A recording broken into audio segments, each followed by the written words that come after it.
చిన్న గ్రామంలో రాము అనే రైతు ఉండేవాడు. అతని వద్ద ఒక చిన్న పొలం మాత్రమే ఉండేది. కాని రాము చాలా కష్టపడి తన పొలంలో పనిచేసేవాడు. అతను మట్టి కొడుతూ, పంటలు నాటుతూ, వాటికి నీళ్లు పోస్తూ ఎంతో శ్రద్ధతో తన పని చేసేవాడు.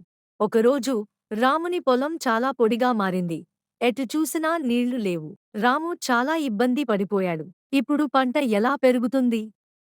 నేను ఏమి తింటాను? అని దుఃఖించాడు. కాని దుఃఖించడం ద్వారా సమస్య పరిష్కారం కాదని తెలుసుకున్నాడు. అతను ఒక ఆలోచన చేశాడు. పొలానికి దగ్గరలో ఉన్న కొండపైకి వెళ్లి వర్షం కోసం ఆకాశాన్ని చూశాడు. అక్కడ అతను ఒక చిన్న మూలం, సోర్స్ నుండి నీళ్లు పొలానికి తెచ్చే అవకాశం ఉందని గుర్తించాడు. వెంటనే రాము ఒక చిన్న కాలువ త్రవ్వడం ప్రారంభించాడు.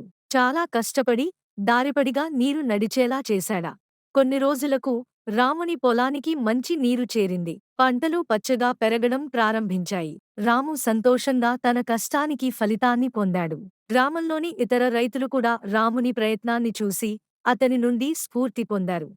ఈ కథ చిన్నారులకు నేర్పేదేమిటంటే, కష్టపడి పనిచేస్తే ఫలితం తప్పకుండా ఉంటుందని, ఎలాంటి సమస్య వచ్చినా ధైర్యంగా ఆలోచించి పరిష్కారం పొందాలని. Do like and share, please subscribe.